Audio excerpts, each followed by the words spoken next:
Photo నేను వేస్తాను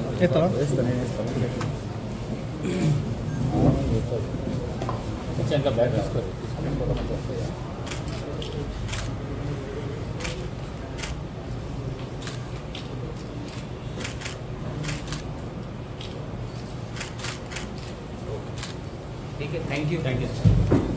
so మన జిల్లాలో ఇప్పుడు అరౌండ్ 4-5 డేస్ బ్యాక్ ఒక లేడీ వచ్చింది, ముసలైన ఆమె వచ్చింది.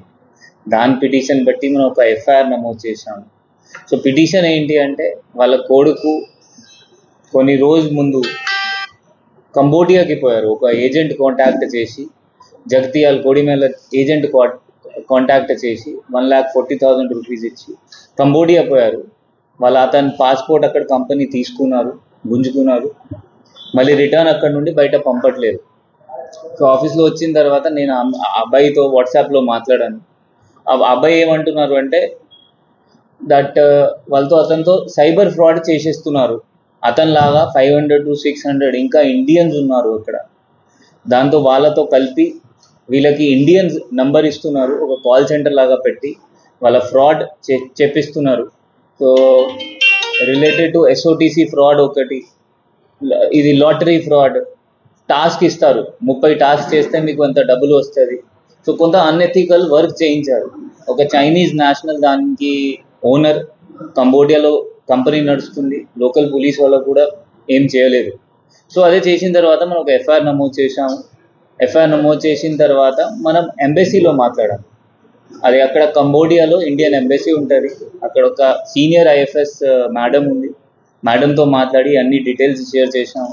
డీటెయిల్స్ షేర్ చేసిన తర్వాత అక్కడ కూడా లోకల్ పోలీస్ వెళ్ళి అక్కడ కంపెనీలో రేడ్ చేసింది. వాళ్ళకి రెస్క్యూ చేశారు. ఒక్కరొక్కరు చేసి వాళ్ళకి ప్రాసెస్ చేసి రిటర్న్ పంపిస్తారు. అతను ఈరోజు రిటర్న్ నైట్ వరకు మన ఇండియాలో రిటర్న్ వచ్చేస్తారు. ఈ ఫ్రాడ్ తర్వాత తెలిసిన తర్వాత ఏజెంట్ పట్టుకున్నాము మనం. ఏజెంట్ పట్టుకున్న తర్వాత అతను జగతియాల్ అతను 10,000 తీసుకొని మిగిలిన అమౌంట్ ఒక సదాకత్ లఖనౌ అతను ఇప్పుడు మాల్దీవ్స్లో ఉంటున్నారు, అతనికి కొంత అమౌంట్ పంపించారు. కొంత అమౌంట్ పూణేలో ఉన్న అతను అబీద్ అన్సారీ అతనికి పంపించారు. ఈ అబీద్ అన్సారీ మనం పట్టుకున్నాము, పూణే నుండి తీసుకొచ్చాము. ఇంకొక ఇది మాల్దీవ్స్ అతనికి కూడా లుక్అవుట్ సర్క్యులర్ పెట్టాము. సో దట్ ఎప్పుడైనా అతను ఇండియాలో రిటర్న్ వస్తే అతను కూడా పట్టుకుంటాము. ఇంకొక వీళ్ళ వెనుక ఒక షాదాబ్ ఉన్నారు, ఇతను బీహార్, అతను దుబాయ్లో ఉంటున్నారు. ఇతను కూడా డీటెయిల్స్ ఫైండ్ అవుట్ చేస్తున్నాము. ఇతను కూడా 100% పట్టుకొని ఫైనలైజ్ చేస్తాము. ఇది కాకుండా సిన్స్ ఇది చాలా పెద్ద కేసు, మనం I4Cలో మనం ఇండియన్ సైబర్ కోఆర్డినేషన్ సెంటర్ ఢిల్లీలో ఉంటుంది. దానిలో ఒక రాజేష్ కుమార్ సార్, మన తెలంగాణ కార్డర్ IPS ఆఫీసర్, వాళ్ళకి కూడా డీటెయిల్స్ పంపడం జరిగింది. ఈ కేసు సైబర్ సెక్యూరిటీ బ్యూరోకి కూడా మనం రెఫర్ చేస్తాము. జనాలతో మనవి ఏంటి అంటే, మీరు ఏజెంట్స్కి మోసపోకండి. వాళ్ళు మీకు ఏమైనా చెప్పి పంపిస్తారు, అక్కడ మంచి జాబ్ ఉండదు. ఇప్పుడు ఇట్లా కంబోడియా లాగా మీతో అన్ఎథికల్ వర్క్ చేసేస్తారు, సైబర్ ఫ్రాడ్స్ చేసేస్తారు. మళ్ళీ తర్వాత ఇబ్బంది వస్తుంది, అక్కడ తినడానికి ఏముండదు. టూరిస్ట్ వీసాలో పంపిస్తారు, అక్కడ వెళ్ళిన తర్వాత తెలిసిపోతుంది. ఇంతకుముందు కూడా ఒక కొనరావుపేటలో అట్లా ఒక కేసు అయింది. దానిలో కూడా అతను జైల్లో పోయారు, మారిషియస్లో. అక్కడ కూడా అప్పుడు మాల్దీవ్స్ మన మారిషియస్ అంబాసిడర్తో మాట్లాడి అతను రిటర్న్ పిలిచాము, బట్ అదే అనవసరంగా లోకల్ జైల్లో పోయారు. సో అందరితో ఏజెంట్ మాట వినకండి. ఏజెంట్ ఏమైనా లీగల్ ఉంటాయి, మన జిల్లాలో జస్ట్ 2 ఉన్నారు మాత్రమే, వాళ్ళ దగ్గర నుండి మీరు పోవాలి. ఆ సబ్ ఏజెంట్స్ ఎవరెవరు ఉన్నారు, నేను అక్కడ పని చేశాను, 10,000 ఇస్తే మీకు కూడా అక్కడ జాబ్ ఇస్తాము, ఆ నమ్మకండి. డైరెక్ట్లీ ఏమైనా ఏజెంట్ ఉన్నారు వాళ్ళ దగ్గర వెళ్ళండి. ఆ డాక్యుమెంట్స్ మంచిగా వెరిఫై చేయండి. కొంతమందికి చదవడం రాదు, ఎవరెవరు చదువు వస్తుంది వాళ్ళకి చూపించండి. దానిలో అగ్రిమెంట్ ఉంటుంది, ఆ వర్క్ వీసా, టూరిస్ట్ వీసా, ఆ ముందు తెలుసుకోవాలి అక్కడ, సో దట్ ఎయిర్పోర్ట్లో ఇబ్బంది రాకూడదు. ఇంకా కూడా కొంతమంది ముందు రాదు, ఇది మోసపోవడం తర్వాత కూడా ముందు రాదు. సో వాళ్ళకు కూడా మీరు పోలీస్ స్టేషన్ వెళ్ళండి, మనం కేసు నమోదు చేస్తాము. ఎవరెవరు ఏజెంట్ ఉన్నారు వాళ్ళకి జైలు కూడా పంపిస్తాము. Thank you. Details, bank account details వచ్చినాయి, దాన్ని బేస్ చేసి అన్ని పాస్పోర్ట్ నెంబర్ వెతికి మనం అది కూడా లుక్అవుట్ సర్క్యులర్ పెడతాము. ఇంకా కొంత 500-600 ఇండియన్స్ ఉన్నారు ఆ కంపెనీలో. ఒడిశా చెందిన అతను, వాళ్ళు కేరళ వాళ్ళు, ఇతని మనకి అన్నారు, ఫోన్లో ఉన్నారు, వీళ్ళు కూడా ఉన్నారు. వాళ్ళకి కూడా ఎంబసీతో చెప్పి వాళ్ళు కూడా ప్రాసెస్ స్టార్ట్ అవుతుంది. మేబీ కొంత టైం పడుతుంది, వాళ్ళతో కూడా ప్రాసెస్ అయ్యి వాళ్ళు కూడా రిటర్న్ వచ్చేస్తారు. దీనిలో ఏం రికవరీ లేదు. రిజిస్టర్డ్ ఏజెంట్స్ మన దగ్గర జిల్లాలో 2 ఉన్నాయి.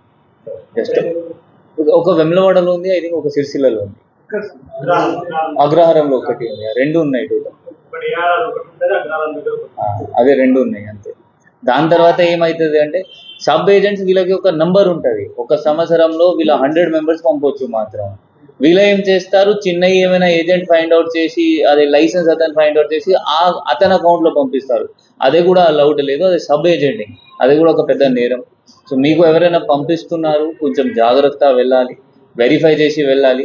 మీకు ఏమైనా డౌట్స్ ఉంటే మనం ఎస్బీలో రండి, మనం వెరిఫై చేసి మీకు చెప్తాము కరెక్టా ఫ్రాడా, సో దట్ మీకు కూడా అది సహకారం కూడా వచ్చేస్తుంది. దట్ మీరు ఎవరితో మోసపోకండి, మీకు తెలుసుకొని 100% క్లారిటీ వచ్చిన తర్వాత వెళ్ళాలి. చాలామంది పోతారు, అక్కడ జాబ్స్ ఏమి ఉండదు, పాస్పోర్ట్స్ గుంజుకుంటారు. చాలామంది గల్ఫ్ నుండి వచ్చిన వాళ్ళు నా దగ్గర వస్తారు, సార్ అక్కడ నాకు 50,000 జాబ్ డబ్బులు అన్నారు, అక్కడ 10,000 ఇస్తున్నారు, పడుకోవడానికి ప్లేస్ లేదు, తినడానికి ఏం లేదు, చాలా హార్డ్ వర్క్ చేయించారు, బట్ ఏం డబ్బులు ఇవ్వలేదు. సో మీరు ముందు వెళ్ళిన ముందు మొత్తం అది చదవండి, ఏం అగ్రిమెంట్లో ఏముంది, ఆ కరెక్ట్ ఏజెంటా లేదా, డౌట్స్ ఉంటే మన ఎస్బీలో రండి, మనం వెరిఫై చేస్తాం. పోలీసింగ్ బ్యాచ్ ఉంది, అవగాహన అందిస్తుంది. సో దీని పట్ల పూర్తి అవగాహన ప్రజలు లేదు. సో కనుక